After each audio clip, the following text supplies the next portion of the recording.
meeting of the Senate Standing Committee on Local Government. This is our first meeting, and if we could please, I'd like to stand and salute the flag. Where is it? You have one? Someone's got to have one. There you go. Thank you very much. I pledge allegiance to the flag of the United States of America and to the republic for which it stands, one nation, under God, indivisible, with liberty and justice for all.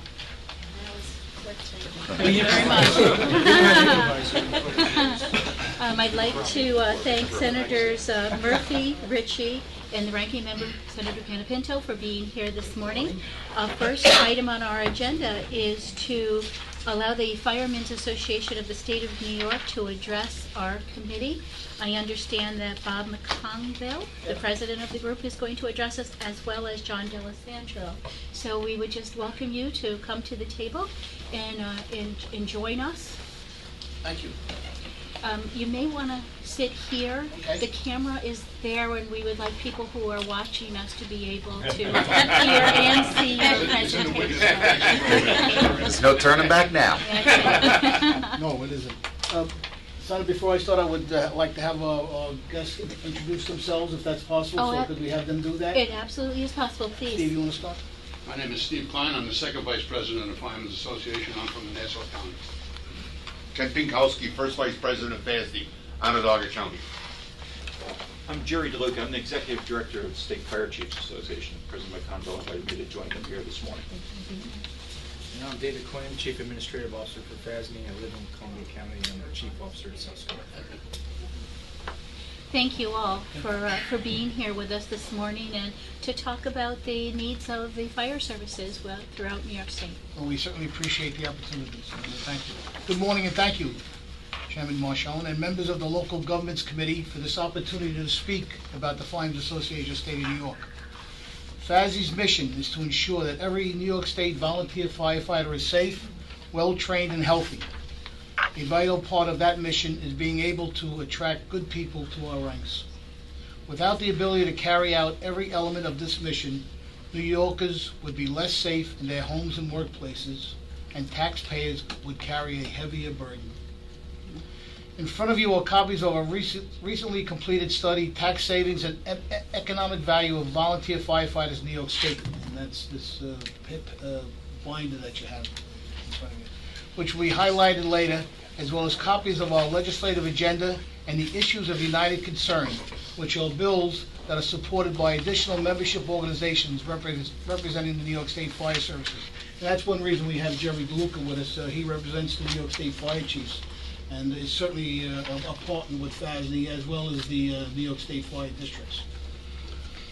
Number one is, since we have limited time, I will briefly touch on 4 matters that require your help to achieve successful outcomes for all New Yorkers, not just the approximately 100,000 volunteers that FASD represents.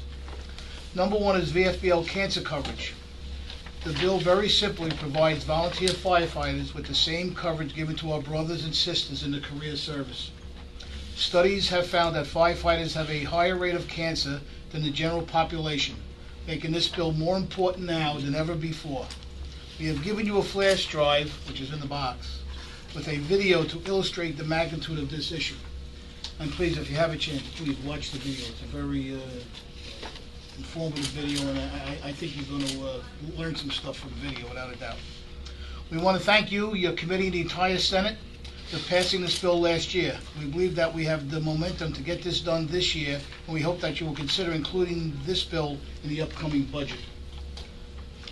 This priority number one bill is also at the top of the issues of United Concerns agenda, meaning it is supported not only by FASD, but also the fire districts, the fire chiefs, and the career fire service also. As part of FASD's continuing push on this very serious issue, we will be holding press conferences throughout the state, and we hope that members of this committee will join us at one of those events on February 25th at 9:30 in the morning in the LCA room. I'm sure you guys know where that is. I'm not quite sure, but we'll be there. We'll find you. We'll find you. We'll find you. Well, look for the uniforms. We'll find wherever that is. Number two is the VFBL reform with cost of living adjustment. This legislation legislation would increase VFBL, VAWBL disability benefits for permanent, totally disabled volunteers. The benefit hasn't been increased in nearly 2 decades and is currently $400 per week. Number 3 is the increase of the volunteer firefighter tax credit. New York State has provided a $100 tax credit to volunteer firefighters, acknowledging they contribute unpaid yet valuable services to the state.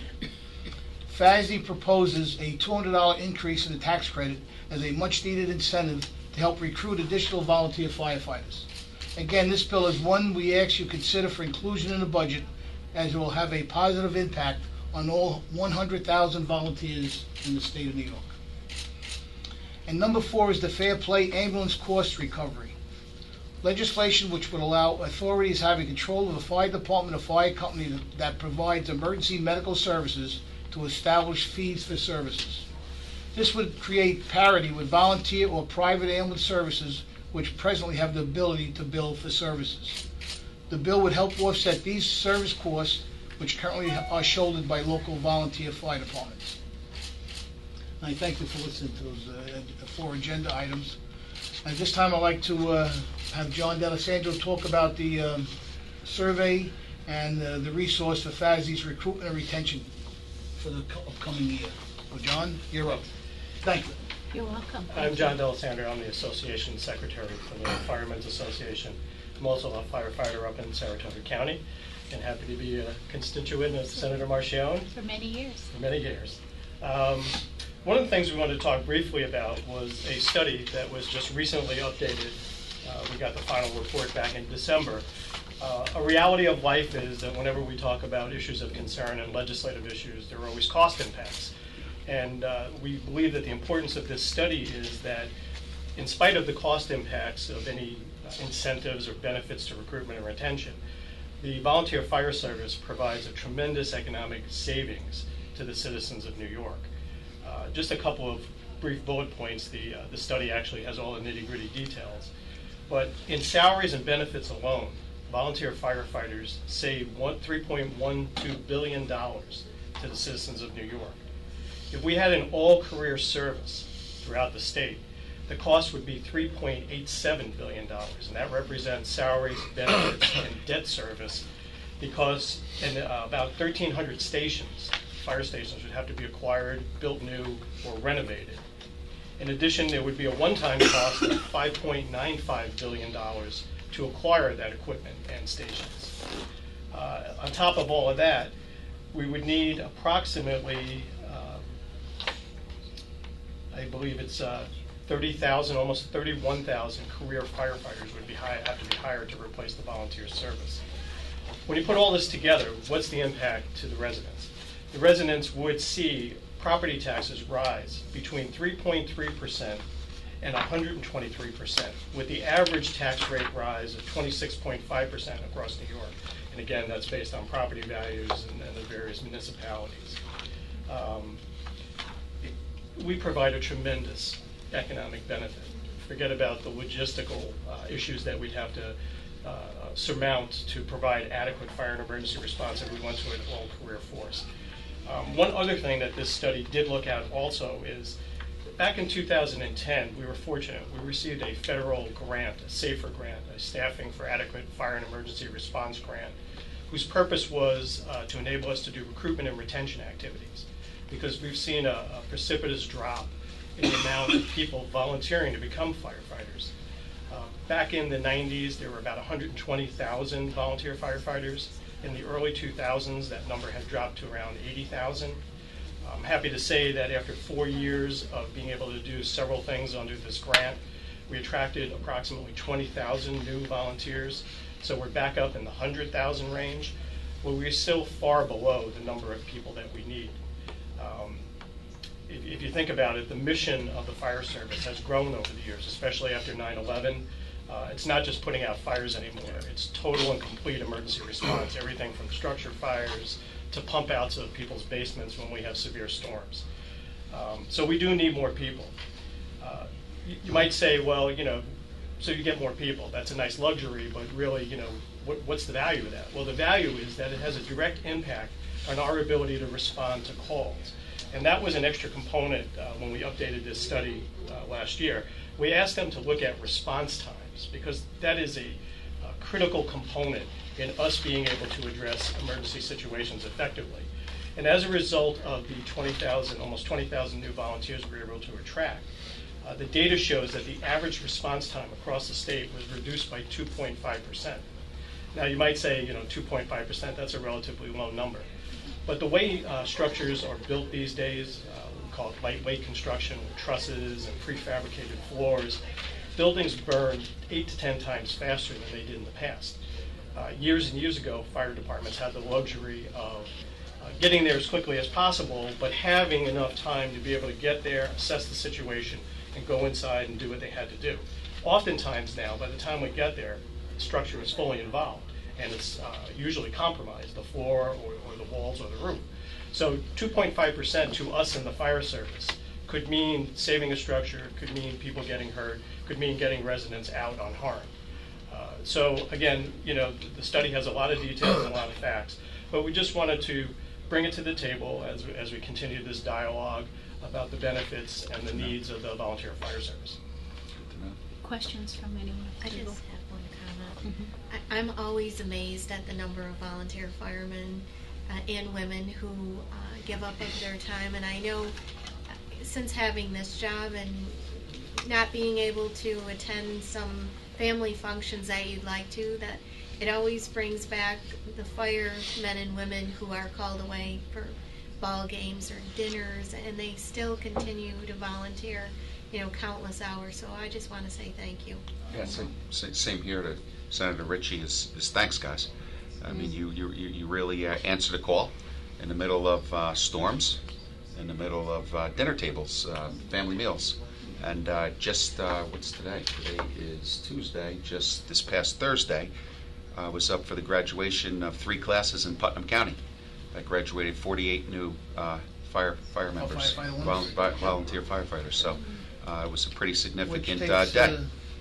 104? Right now it's 126 hours to become Yeah, it was, basic training. and it was from elder gentlemen to the younger blood. So you had a variety.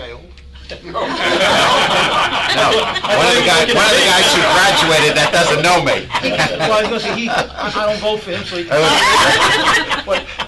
I'm calling you old. I know John kind of gave a...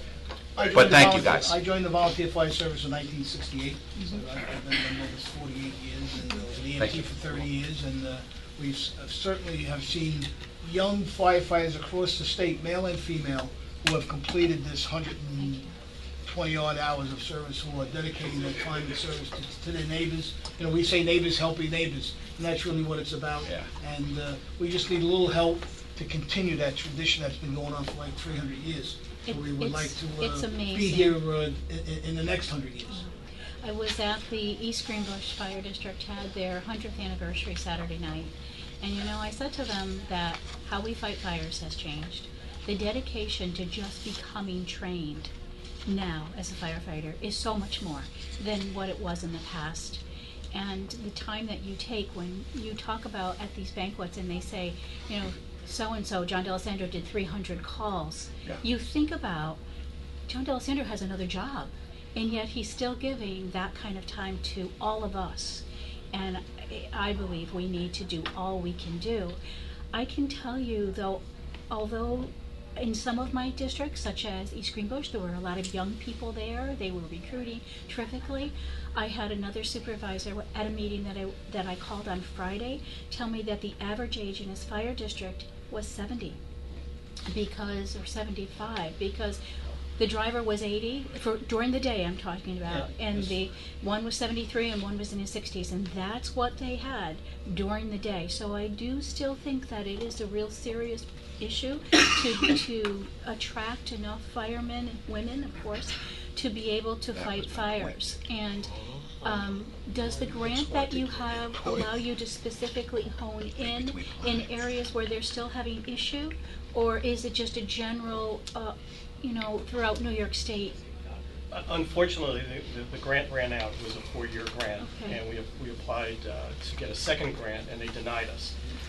We are going to continue to try this year. But it actually covered both. We knew we could not, there's 1,800 volunteer fire departments in the state, and we knew we could not touch every single one of them directly. So we had a two-pronged approach. We tried to do a statewide media campaign where FASNY did all the creative work and then made the digital files available to departments that had the resources. The difficulty there is, as you well know, a lot of departments just have enough money to actually do their mission, much less put up posters and banners and do recruitment. But we also did training in the field. We did several hundred train the recruiter sessions in the belief that if we taught them how to fish, they would be able to go out and get their own volunteers long after the campaign was done. It worked. I mean, the end result is that we got almost 20,000 new volunteers. Yeah. But you have to put that in context, because every time you get one coming in the front door, you unfortunately get one going out the back door, whether they're too old, or their life changes, or they just lose interest in doing it. So it's a How much was constant your battle. grant for, John? $4.2 million. Oh, that's a lot of money. We And also, where did it come from? it came from SAFER, Department of Homeland Security, FEMA. We also did a program where we reimbursed college tuition based on the student's grades. So if you were an active volunteer firefighter in good standing and went to a community college on the belief that you lived at home so you could continue to serve in the department, you could get up to 100% of your tuition back. That was a great program because it alleviated some financial stress on young firefighters, which generally are the ones that will come when the pager goes off. We also try to teach them some new ways of recruiting and some new ideas, and instead of doing it the old way they've been doing it for the last 100 years, that there's some new stuff out there and they should be looking at that. So we tried to give them some new ideas on how to recruit and how to retain these guys. I have to tell you, thank you, Senator. Yeah, thank you very much, guys. I have just another meeting I have to. I went Appreciate to. your time. Thank you for your I- service. I went to a Nice meeting you a guys. demonstration in fighting fire, and it was 3 minutes, and the entire front room that they had set up was fully, I was just shocked how quickly it occurs, and understand your desire to have sprinklers, because construction is different. That's Jerry's number one area, Jones, right over there. I think we're putting our men and women at terrible risk these days because construction is different. You know, and not every home is new, but the new homes are constructed differently. I understand there's plastic instead of having the aluminum braces, steel braces. They're not any longer, and our firefighters are falling through the floors. We need to try to help that the best that we can. So, is there any questions, Senator? No questions for me. I mean, I'm very familiar with the fire districts in my district, in the 60th Cemetery in Western New York. I'm at the Grand Island Firehouse every year for their installation dinner. I've got 8 firehouses in the town of Hamburg. They might compete a little too much for for resources, you know. We've been in Hamburg, without a doubt. Cambria, right? Cambria is there, right? Yep. Yeah. We've So, been there, without a you doubt. know, We've my- been my there only- recruiting and asking for volunteers, without a Right. doubt. Well, thank you very much, all of you, for being here with us and sharing your priorities for this year. We're grateful for all that you do for all of New York State and for the service that you provide to our residents in keeping us safe. Thanks, Thank you. Please, Thanks again for the look at the video. It's going to be very We interesting for you. absolutely will. Thank you. Thank you, John. Thank you for being here. Thank you, gentlemen. I would just like to also introduce Robert Gibbons and Daphne Jordan, our staff people, my legislative director, and from Senate staff, who are with us at every meeting. This is our first meeting to introduce them, and I would ask Daphne what voting sheets we have available. We have voting sheets from Senator Boyle, Senator Murphy has left his, Senator Orth, Senator Ritchie, Senator Valesky, Senator Latimer. And I've got Senator Hoylman's on my own. Okay. We have everybody's. Yes. Okay, the first bill is Senate Bill 425 by Senator Marcelino. An act to amend the real property tax law in relation to changes in assessment for businesses that make payments in lieu of taxes. Would you second? I will move the bill, yes. Good. Right, I have to move it. You're going to have to second one or That's the other, right. right? That's right. Great. This will be reported to the first reading. Okay.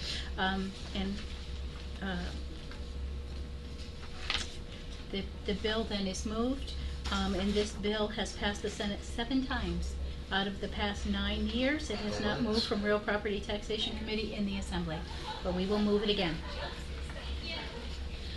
The next bill is Bill 1607 by Senator Bonasek. An act to amend the general municipal law in relation to the process of annexation. I'll move the bill. I'll second. The bill is moved, and it passed through this committee last year and also passed the Senate.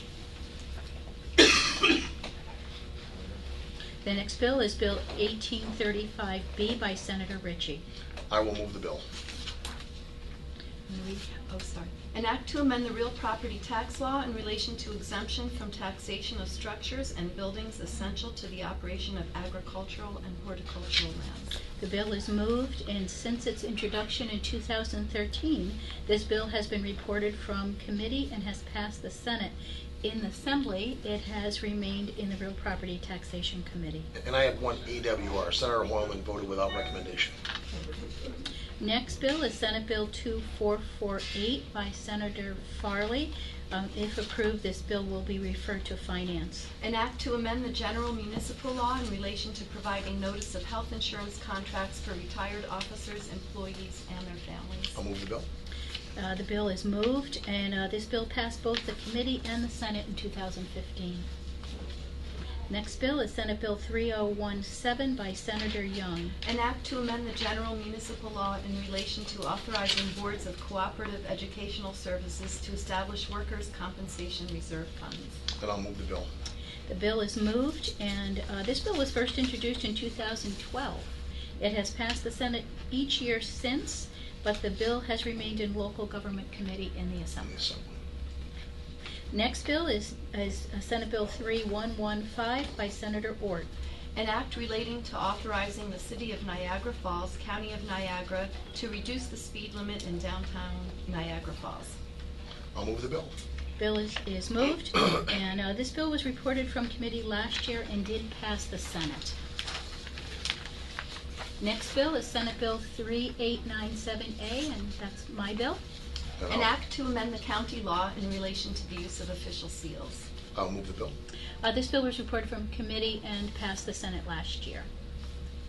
Next bill is Senate Bill 4142 by Senator Klein. An act to amend the local finance law in relation to the establishment of an electronic open auction public bond sale pilot program for municipalities and providing for the repeal of such provisions upon expiration thereof.